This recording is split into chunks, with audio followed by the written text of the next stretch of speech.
Hey, it's Matt Bodnar, private equity investor, Goldman Sachs, and Forbes 30 Under 30 alum.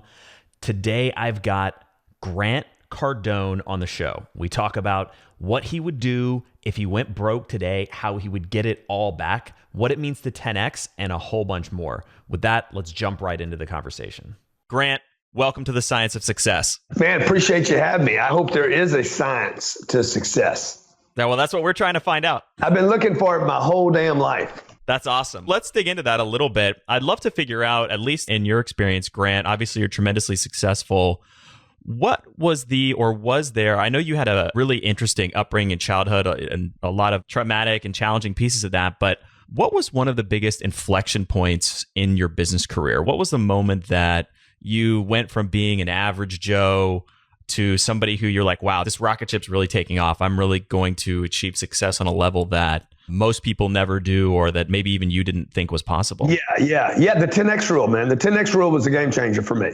I've been in this space of trying to discover the science. Seriously, like ever since I was like 10 years old, but I made it a profession when I was 25. 25 years old, I'm like, okay, I'm going to learn how to do business. I learned how to do sales when I was 25. At 30, I learned a little more about how to sell stuff because I had my own business then. I was selling stuff door to door. But I didn't really learn sales. I didn't really learn the business game. Like I didn't know I was going to really be somebody. I always thought maybe I could be. You know, I think we all have those fantasies, right? When I was a kid, I thought maybe I'd be a rock and roll star. And then in my teen years, I thought I was going to be a baseball player. And then like around 20, I said, maybe I'm going to be a drug pin. I'm going to be the next, the godfather of some kind of, I thought maybe I was going to end up in the crime business because I didn't know what I was going to do for a living. Like I was literally lost for like 10 years. But when I finally became a legitimate businessman in my 30s, and from 30 to about 45 years old, I was making good money. I mean, I was doing, in comparison to the other people around me, I was definitely successful. But I knew that I had another level in me. And it took 2008 when the whole thing changed. Everything changed for me. Between 2008 and 2010, I wrote the 10X rule in 2010. And when I wrote that book, I wrote it for me. I never thought I'd sell one copy of that book. I was trying to figure out the science of my next level. Like, what would it take for me to scale my business like the big boys? Prior to that, I was making, $3 million a year, which is a great deal. Like less than 4% of all businesses in America make $1 million. Very few people ever learn how to make $1 million. And I was doing 3, but I wasn't doing 30. And I wasn't spending anything on advertising. And I was still operating out of my house. And I had maybe half of an employee. I was contract laboring people. Like I was kind of like a broken vehicle that was getting patched up and bondoed all the time. And I looked good by the time I got to the destination, but I knew when I got in the car, dude, everything was kind of like just being held together. And I had to do everything. And in 2008, when the economy fell apart, when we had this, what I would call a depression, not a recession, this global massive contraction, when the tide went out, then we found out, okay, what is Grant really made of? What kind of business is this really? And anybody that had too much debt at that time, or not enough cash, or not enough assets, not enough customers, if you weren't known in probably at least 10 different industries, you got ripped apart. So the last 8 or 9 years has really been the creation of Grant. I mean, this is a long answer to a very simple question you're asking. When was it? It wasn't one time. It's been 1,000 times. Like I went from having $7 million in the bank to almost $1.5 billion worth of real estate in the last 10 years. I went from 3 employees to almost 500 employees. From spending no money in advertising to spending $1 million a month in advertising. The first thing that changed was this, like my mind changed. Hey, I got to be a big boy now. I had been negatively impacted by other successful people's thinking, meaning the guy that made a couple $1 million from his house, from the entrepreneurs, from the, what do they call it? The solopreneurs. I mean, we have words being used today every day that weren't even being used 20 years ago. Solopreneur, entrepreneur, self-employed, influencer. Bro, just because you can influence don't mean you can cash a check. That's very true. So that's why I say that thing about you can fake a Lambo, but you can't fake a jet. I like that. Anybody can lease a car. You can even charter a jet. You can even take a photo in front of a jet, but you can't fake putting your name on a jet. So for me, the science of success is really about, what did Coca-Cola do? What did Warren Buffett do? What's Elon Musk doing? What did Alexander the Great do? Not what did Bobby do on Instagram to get 700 likes. Yeah, that's such good advice. And looking at studying the greatest achievers of all time, the Alexander the Greats, the Caesars, Rockefeller, etc. I mean, you can see the bookshelf behind me where I have all of those biographies sitting there. I'm curious, I want to dig into more of this transition point, and I love the piece of advice that you had, that it wasn't one thing, it was 1,000 small things. Yeah. What were some of the other things? You talked about shifting your mindset. What else enabled you to go from a successful small businessman to a world-shaping mogul? So I quit listening to small, successful businessmen and women. I quit getting advice from, no offense, punks. And I felt like a punk, dude. Like, I felt like, oh, I'm a businessman. But you walk into a room, you go to New York City, you're making $3 or $4 million a year and you think you're the shit. You got a couple cars paid for, you got a house, you belong to a country club. I walked into a meeting with Goldman Sachs with a billionaire. At that time, I was probably worth, I don't know, 80 million bucks. Dude, they didn't pay attention to me. I was not even there, okay? I could have walked in with a heart on and no pants. They wouldn't even have recognized that I was there. I could have opened an account that day with 80 million with Goldman Sachs. They still wouldn't have paid attention to me. I was no one. And that was like, when I walked into the Goldman Sachs building and I saw their elevators, one elevator was bigger than my office. I was like, what the fuck have I been thinking, man? Okay. What have I been thinking? Now, at that time, I owned a bunch of real estate, but I refused to manage other people's money. And I'm like, what am I thinking? Everybody, all my uncles, my brother, all these people, all these little players, my accountant, my lawyer said, don't manage other people's money. Don't take other people's money. Don't let other people invest with you. It's a problem. All these other people. Then I walk in the Goldman Sachs building and I'm like, how'd they build this place? They raised other people's money. They had people working in that building that made more money working for Goldman Sachs than I made working for myself. I'm like, what the fuck have I been thinking? This is 1,000, like I'm getting beat. I feel like I'm in Singapore. I'm getting cracked on the back with what is that, a cane? A cane. I'm getting beat, man. I'm like, whoa.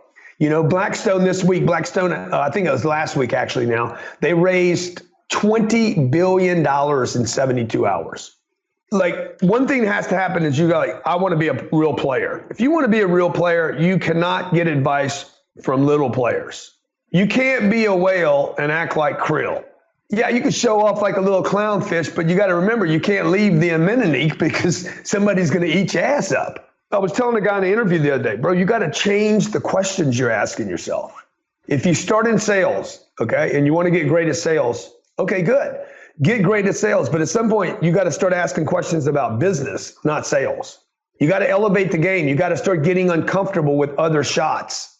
And so for the business person, the businessman, the businesswoman, for a person to go from an idea to being a CEO, really running a company, you got to keep changing the questions you ask yourself and not get comfortable in any one lane. That means you're always taking new risk. Like, I'm having to take new risk all the time. I'm having to reach out and meet new people. I'm having to be in new interviews, ask new questions. Yeah, that's great. There's a number of really good insights from that. One of the things that seems like it was a breakthrough for you is this idea of starting to manage other people's money or leveraging other people's capital so that you could play in a bigger game. How did you begin implementing that into your life? So you're sitting there in the elevators, you say, oh my God, I have to start leveraging other people's capital. How did you start to put that into motion? Well, that was one company, okay? So it wasn't about other people's money. It was the realization, like, what was I thinking? Why am I worried about raising money from other people when I know I have a great investment vehicle? I know it's better than Goldman Sachs' shit paper. They'll sell anything to anybody. They'll take $1 billion from you and let it sit in a bank account and pay you nothing. Like, whatever. I know I'm putting people in these beautiful real estate deals, but I won't put anybody in it because I got this one piece of data that was given to me by another guy that said, leave other people's money alone, man. Don't get too big. Fly under the radar, right? That was just one little business, okay? There was another business, my seminar business. My seminar business, I was told early on, hey, you need to be the main guy on stage. That was bad data. When I started collaborating with other speakers, bringing other people, it was no longer Grant on stage. It became the 10X movement. So I've worked with Tim Story, Tim Grover, Steve Harvey, Snoop Dogg, Little John, like John Maxwell. We got Scooter Braun coming to my next gig. I mean, I've had unbelievable names. When you collaborate with other people, it lifts your brand up. But I was told by people in the speaking space, the coaches, the gurus, these guys that operate a business from home part-time and tell people how to have a full-time business and grow their business. I was told by them, man, hold the stage to yourself. Don't share the stage. Again, it's just bad advice. You got to collaborate. You got to go wide. Okay. I look at Coca-Cola or Google or Facebook or Netflix. Look at the money they're willing to lose in order to get to be a dominant power in their space. The average $1 million company does not want to lose money. They're terrified of losing money. The average entrepreneur is unwilling to even invest money and time to grow their business. That's why so many of them office from home. Might be why you're running your podcast from the house. It's cheap, dude. That's fair. I mean, the reality is, look, for you to get sponsors, for you to become a $10 million a year podcast, you're going to have to get a studio. You're going to have to get advertisers. Okay. You're going to have bumpers. You're going to have to sell a part of your soul. But everybody's got to compromise something to get bigger. And a lot of people don't want to compromise. They want to just stay where they're at. That's really interesting. I hope you're enjoying this interview. If you are, you might enjoy my free newsletter, The Deal Mastery Insider, where we talk about buying businesses, scaling companies, and doing deals. The link to join is in my bio or at mattbodnar.com/newsletter. And when you sign up, you also get my free email course on how to buy a business. I hope you check it out. And with that, let's get back to the show. You brought up a really good point, which is there's a lot of bad advice. You brought up a number of good points, but this idea that there's a lot of bad advice or limiting advice from people who are maybe at the middle tiers of success. How do you filter out? How did you know this is bad advice versus this is good advice? I should listen to this person. I should ignore what this other person is telling me. I'm careful about who I study. And then when I read, when I find somebody, I'm like, okay, I like this person. I want to study them. I don't just take data from them without taking a look at the data. Howard Schultz is famous for saying one of the things that he believes in is don't advertise. He's a multi-billionaire, took an idea called Starbucks. It's a world recognized brand today, one of the most valuable brands in the world. He says, do not advertise. Okay. I saw this morning and I'm like, Howard says, yeah, I've seen that before. What does that really mean? When Howard Schultz says don't advertise, does that mean I should not advertise? And I'm like, wait a minute. He doesn't spend money on advertising, okay? And I think he does spend money on advertising, but he buys the best locations in New York City to put his stores on. In Miami, the best locations possible. Houston, Texas, best locations possible. Tokyo, Japan, best locations. He will pay more money for a lease to make sure he gets traffic he needs. That is a form of advertising.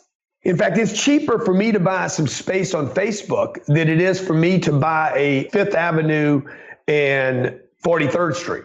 So he is advertising, okay? Also, number two, for him to become the president of the United States, which he dropped out of, he would have to advertise, and he didn't, so he had to drop out. So just because a guy's super successful, and just because he has a piece of data, doesn't mean you want to just drink it, eat it, without first studying it, okay? Because if I study the Googles or the Facebooks or the Netflixes or the Coca-Colas or the Super Bowl, do you want to advertise? If you're Lay's potato chips, you need to advertise. If you're Nike, you better advertise. If you're a small entrepreneur, you need to get the whole world to know you. You must advertise. This is a mistake I made for 20 years. Not marketing, not advertising, holding on to money because I was a little player, holding my money.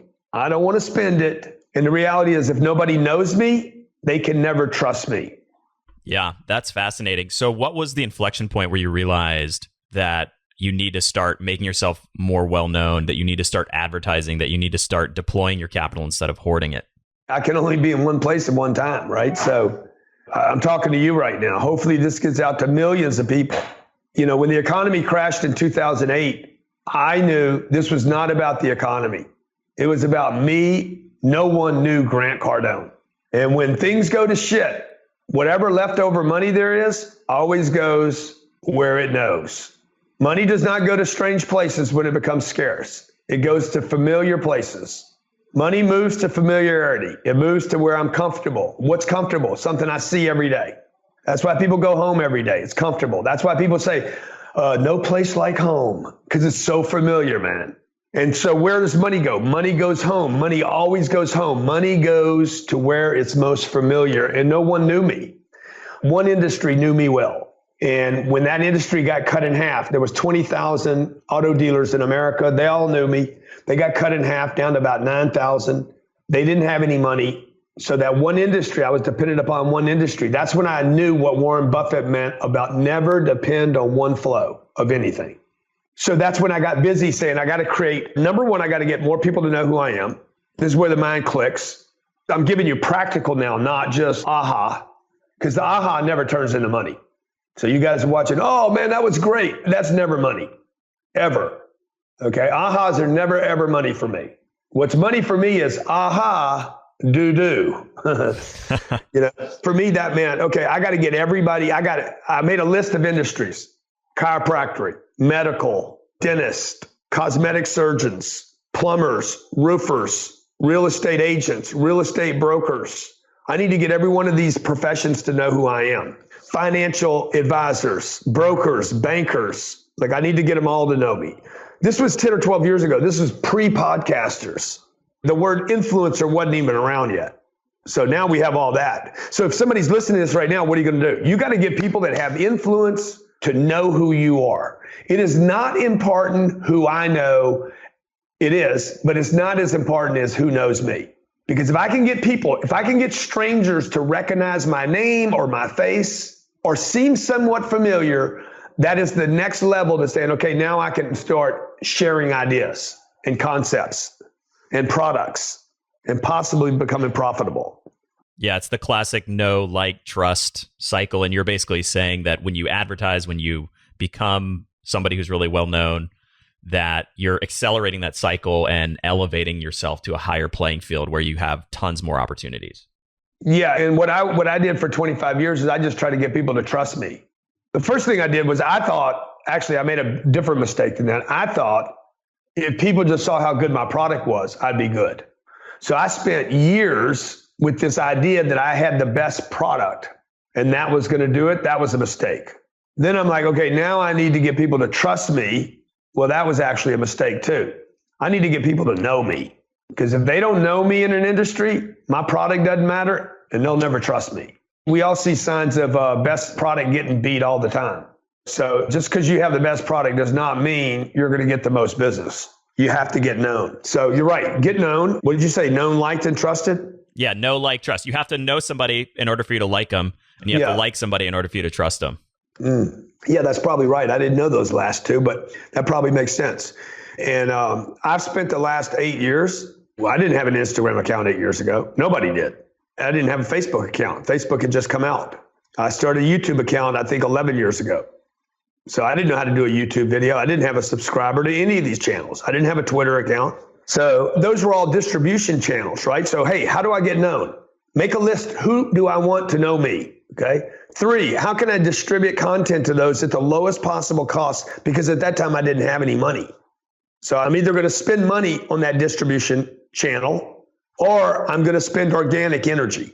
They're very similar, by the way. It's a lot cheaper just to spend money.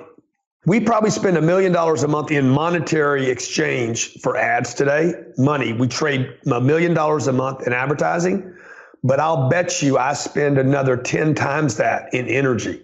How do you stand out when you're creating all this content? There's so much noise now on social media. Obviously you have a platform now that helps you stand out, but when you were just getting started, or for somebody who is just getting started, what advice would you have for them to be able to stand out amongst all of that noise? Frequency. Number one, be frequent. You got to be frequent. It's not how unique your content is in the beginning. People have to trust that you're going to be there. In the beginning, they actually have to be a little shocked that you keep showing up. You know, you're like, why is this guy doing this Facebook Live thing? He's only got 3 people there. And it's hard, man.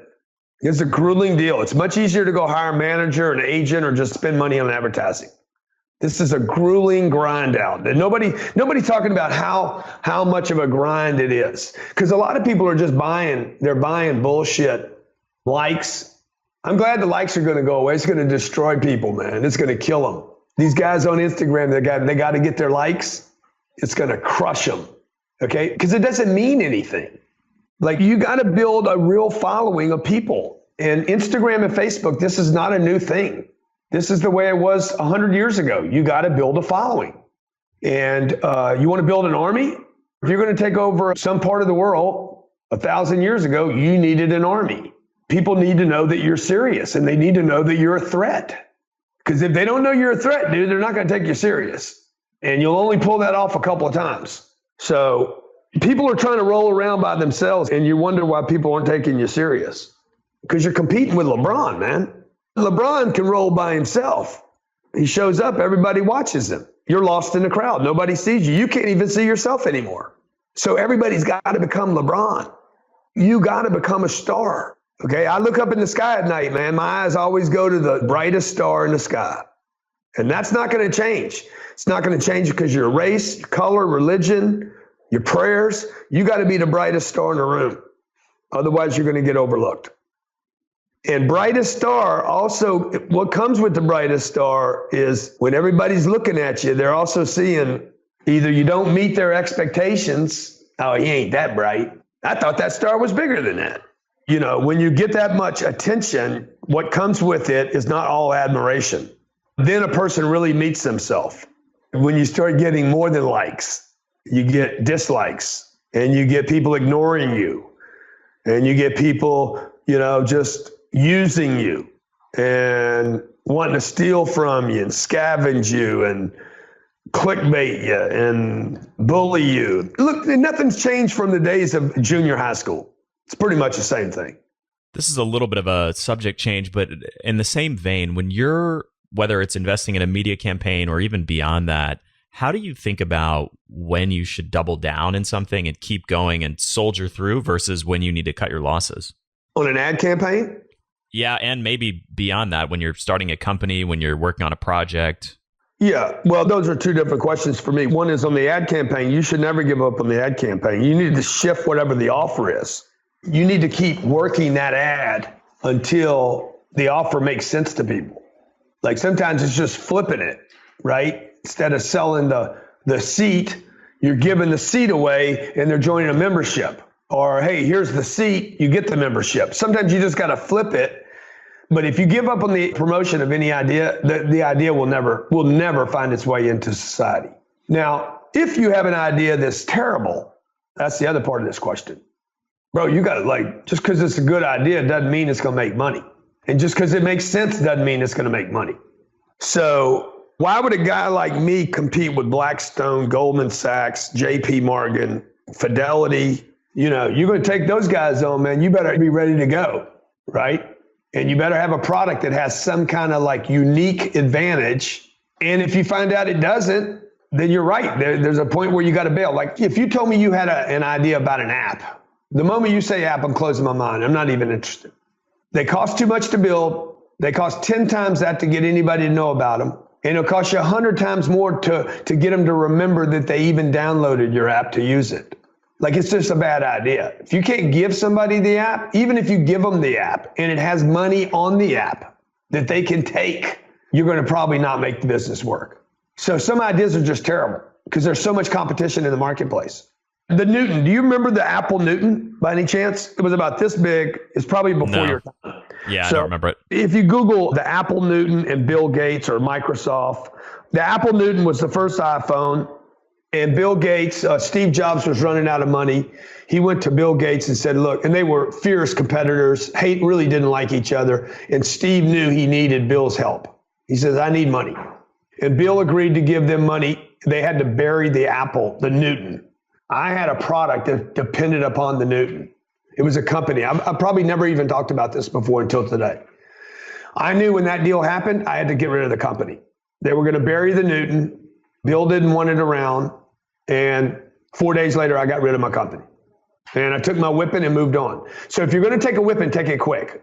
Move on. And what you want to do now is you want to take all that energy now that you don't have. You don't have to direct. And you need to know that you're going full steam ahead with all that energy that you had pushing on that. In this case, the Newton, I had to shift all that energy onto these other projects. Because what you don't want to do is you don't want to get stuck in the loss, man. If you watch the NFL, right, or a ball club, they run a play, it doesn't work. They don't go cry on the sidelines. They run another play. You just don't want to keep running bad plays, though. You got to advance the ball at some point. Obviously, you talk a lot about taking massive action, going all in, being fully committed.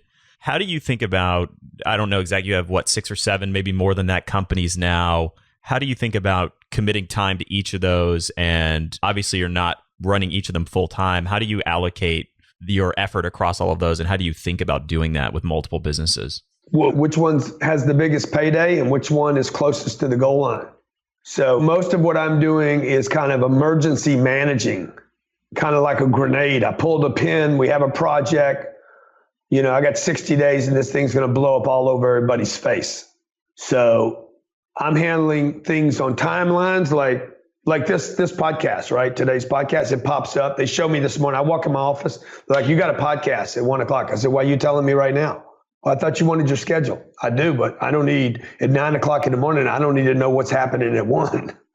Okay. So like from 9 to 12 today, I just hammered issues that can advance things that are below my pay grade. Somebody else needs to handle it, or things that are above my pay grade.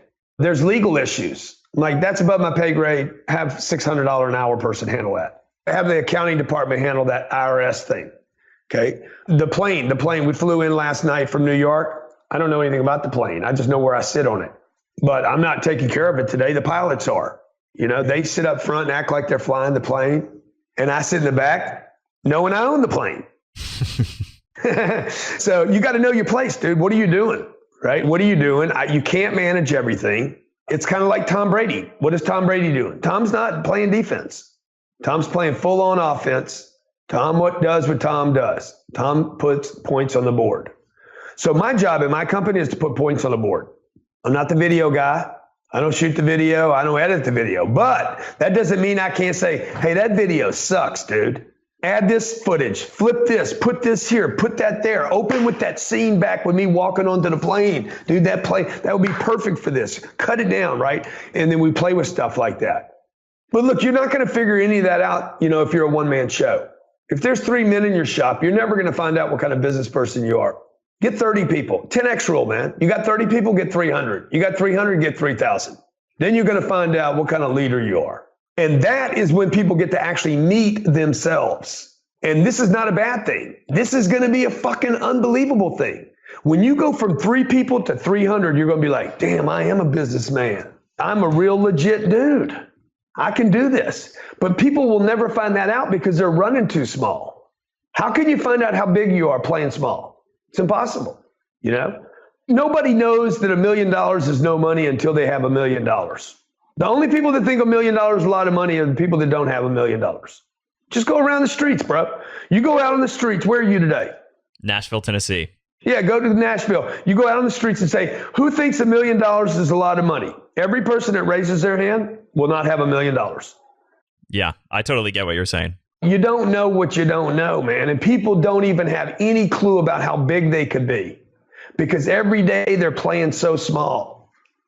You could be the next Howard Stern, bro, but you'll have to leave your house. Yeah, that's great advice. You won't know it, and the world won't know that you're the next Howard Stern until you leave. Mark Zuckerberg, he had to leave his campus room. He did not want to go to Silicon Valley. He had to leave to become Facebook, what Facebook is today. The most epic and life-changing thing that we've ever done at the Science of Success is about to happen. We're launching a live in-person intensive just for you. This will be an intimate 2-day deep dive in person with me, where we will go over all the biggest lessons and greatest life-changing insights that I've personally pulled from years of interviewing the world's top experts on the science of success, and show you exactly how to specifically apply them towards exponentially achieving the goals that you have for your own life and business. You'll learn how to influence anyone, 10x your productivity, overcome procrastination and overwhelm, and so much more. Bring your own unique challenges, goals, and desires, and get highly specific, tailored feedback and a playbook for exactly what you need to do to achieve your biggest goals. Here's the thing. We're only going to have 15 spots available for this intensive. That's 15 spots. If we sell out super fast, we might do a second intensive, but this is priced so that I can spend intimate, one-on-one time with every single person who attends. This event is going to be here in Nashville on January 27th and 28th. Get more details and reserve your seat before we sell out at successpodcast.com/live. That's successpodcast.com/LIVE. I can't wait to see you here in Nashville. Why do you think people get stuck playing small ball when they could be so much bigger? Because they got small balls. You know, how do you get big balls, dude? You got to practice. You got to start swinging your balls around. You got to how do you build biceps? How do you build biceps, dude? How do you build calves? Get reps. You got to work them. Okay. I've always had small calves my whole life. And the only way I could get some muscles I could get them popping out. I just got to go in there and push them. But you see, what people do is people work the easiest muscle they got. They can get biceps, they work their biceps. My wife, she does abs. She can get abs instantly. I'm like, look, you need to work those, okay? You see, I've been working those my whole life, man. They're easy, they pop easy. But people don't pay attention to stuff that takes a little work. They go for the easy thing. And so the person ends up calling themselves an introvert. They're not an introvert. You didn't stop running your mouth at Thanksgiving dinner. The whole time the introvert sat there and talked the whole damn time. It's like you ain't talked to anybody in fucking 3 months. You won't shut up when you're around your favorite sister, who's the only one that listens to your bullshit. But you get out in an audience where nobody knows you, and then you're like, oh, I'm an introvert. No, you're not. You're an excuse maker. You're uncomfortable, and you're not willing to move through your discomfort. You got small calves, and you don't want to work them. So how do you build it, dude? You build courage by being courageous. And courage means I take action in spite of personal harm. I'm at risk. I am afraid. It is not courageous if you're not afraid. There is no courage without fear being present. Yeah, that reminds me of one of my favorite quotes, which is, everything you want is on the other side of fear. Mm-hmm. Mm-hmm. Yeah, you don't want to run, man. And it's real, by the way. Your fear is real. It's real. You can't tell me it's not, it's not real to walk up to somebody you want to do business with and tell them to fuck off, right? I just give you some weird, crazy thing to do. Go up to Conor McGregor and punch him. You tell me the fear's not real. Walk up to some stranger and push him for no reason. You'll be terrified, dude. Tell me that's not real fear. That is you're having a real, wait a minute, I'm having something real here. Make a cold call to somebody. Ask them, you're trying to get $1 million from them. So it feels real. So I know all these cool things people say, but I know this. If you don't do the fear, you're going to get smaller as a result of not doing it. That's real too. You have to confront your fear. You have to just push through it. You got to push through it. Maybe something good comes out of it. At the very least, at least you're going to find out, wow, I hit Connor. He hit me back. He broke my nose. That could be your breakthrough moment right there, because you will get so much free press. Yeah, that's interesting. Always thinking about the PR. Oh, man. Promote first. Number one most important thing people should be doing today is promote themselves. This is a subject change, but something you touched on earlier as well. What do you think is wrong with most people's relationship with money? They don't have any. But why? Dude, it's because of our upbringing. You can't take 311 million people, throw them into a place called America, free to do whatever the fuck you want. Money everywhere. Just look around. Just go outside. Have money everywhere, man. I'm like, See, like I'm looking at your bookshelf. I'm like, God damn, $25, $25, $25, $25, $25, $25. This guy wants to buy a book. I don't see my book on your shelf. There's a lot of books you can't see there, Grant. Is any of my books up there? Yeah, I got 10X Rule. Let me see. Where is it, man? Where is it? Pull it out. I don't believe you. I gotta go dig it out, man. We're gonna run out of time. I'll wait. It might take me like 2 or 3 minutes, dude. I have a whole stack of books over here.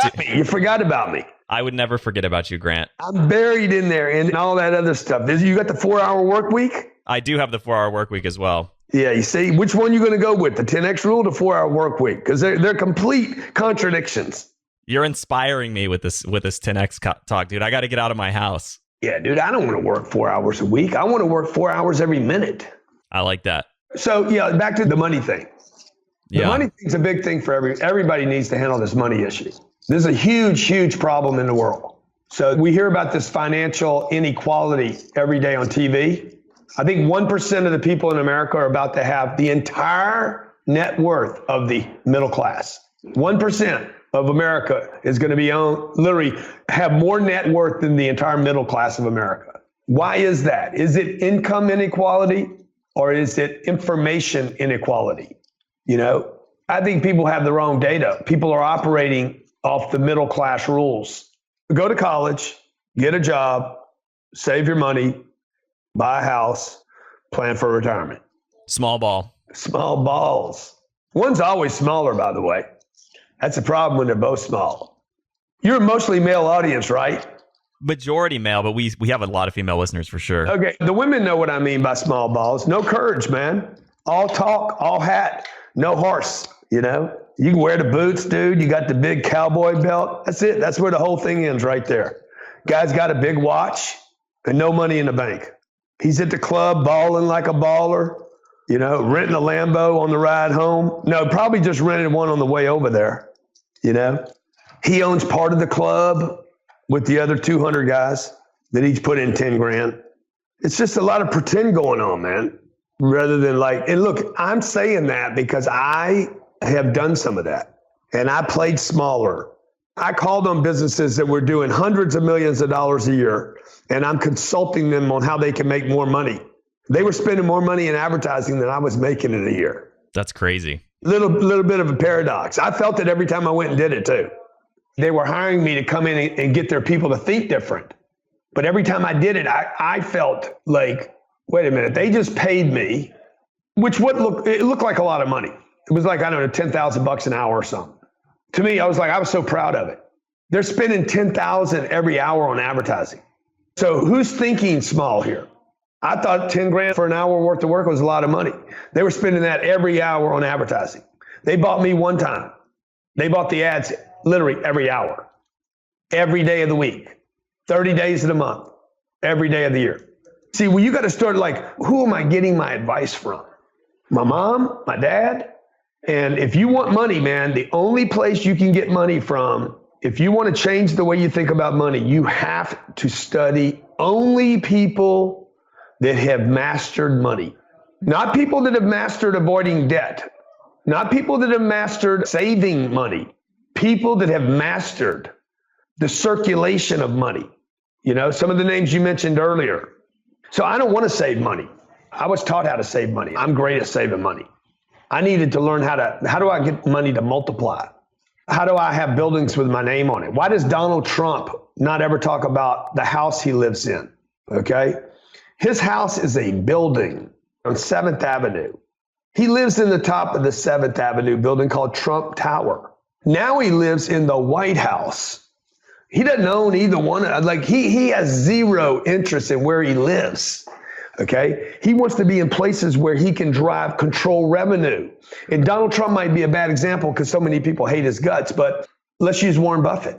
Warren Buffett never talks about his $38,000 house. One house he's bought his whole life. He's investing money in companies. Most Americans, the biggest investment they make in their life is to buy a house. Most entrepreneurs have more equity in their homes than they do their businesses. I know business owners that have more equity in their house, put more money down on their house than they do their advertising budget. Spent more money on furniture and paint and roofs and appliances than they do their staff or their furniture. Small Yeah. ball. Fair enough. Small balls until, I can put my name on it. It's 202 2nd Avenue. I live there, me and my dog. I know some people, entrepreneurs, they got a bigger budget to feed their Labrador than they do their staff. Yeah. The part about, I didn't actually know that stat about how entrepreneurs have more equity in their houses than they do in their companies on average. That's mind-blowing and such a great point about the difference between having a mindset of multiplying money versus having a scarcity-based mindset of trying to save money or reduce debt. Yeah, exactly. So for somebody who's listening to this conversation that wants to level up, they want to take risk, they want to 10x, they want to take massive action, what would be one action step, that one challenge that you would have for them, one thing for them to do? If you said earlier, ahas don't turn into money. For somebody who's listening to this interview, what can they do to start taking action or to implement something we've talked about? Oh man, there'd be a lot of things you could do right now. One, how much money do you have in a savings account? Get rid of all of it. Don't save any money. Don't have any money in your checking account or your savings account. Retirement account, take it all out. Start spending your money. Well, what else can I do, Grant? Okay. What people are doing, they went into business to build a business, and now what they're doing is saving cash. It's like you got to shift everything, man. By definition, an entrepreneur is someone that puts time and money at risk in order to have more time and money. And so organizes a business taking on more than ordinary amounts of risk in order to grow that business. And then all of a sudden you got a business, and now what you're doing is you're saving your money. So the first thing I would do is, if you have any money, I would look at, why are you saving money? People save money because they're playing it safe. And now somebody watching this is going to be like, well, don't I need an emergency fund? Maybe you do. I don't know. Maybe you do need an emergency fund. What you need to do is build your damn business so it'll take care of you in emergencies. Build cash flow so that you have cash recurring flow, income stream. Yeah, exactly. Cash flow. Spend money so you can have money in time. And so that's one thing. Okay. If you don't want to do that thing, or even if you do that thing, you got to get around some people that are going to push you. If you don't like this interview right now, if you're listening to this, and you're like, I cannot stand this guy, dude, then I'm your guy. You can't like your coach. Okay. I'm not a therapist. I'm not Dr. Phil. He lost his show. You need somebody that will bump you. You need somebody that'll push you up. Okay. You don't need a guy to walk alongside of you. And if you're going to get greater, it will not be without pressure. If you're going to achieve something beyond what you've already achieved, you will not do it by yourself. And you will always achieve more with somebody else than you would by yourself. So you need to get a gang. You need to get some gangsters around you. You need to stay in very dangerous environments all the time. Join me at the 10X Growth Conference. Join my mentor program. Get involved with people that are pushing, not telling you to push, but are pushing themselves. What do we got for companies over here? 15 little ventures? What do we have? Yeah. We got 7 main companies. We got 15 or 17 little ventures going on around here. They all take money. They all take time. They all take risk. It's like, I'm doing that right now. I don't spend all my time talking on stage. We're trying to learn how to grow. So 1, get rid of your reserves. 2, get around somebody that'll push you. And 3, you need to make commitments to things that pull you forward. So like on my calendar, if you saw my calendar for the next 3 months, I have all these events pulling me. I want to sleep in, but I have an obligation. And that obligation pulls me. I'm not having anything push me. I'm being pulled forward. Great advice. Really, really insightful. I have a quick question. I'm just curious. Is there ever a point where, you're obviously tremendously successful. Is there ever a point where you would get burnt out or say, I don't want to keep pushing myself so hard. I want to sit back and enjoy things? Or is it the pushing and the growing is it the process itself that really motivates you? Every time I've wanted to go sit on the sidelines, something bad happened to me. So probably not. Every time I'm like, I'm good now, I'm going to chill out. Every time I do that, people are built to create and to contribute. And I'm doing this today. I'm not being paid to do this today. My life does not change because of this podcast today. I'm not doing any business with you right now. I still don't believe you even have one of my books back there. You're hurting my feelings, Grant. You don't have a statue of me back there. You got a statue of Buddha. He ain't never done nothing for you.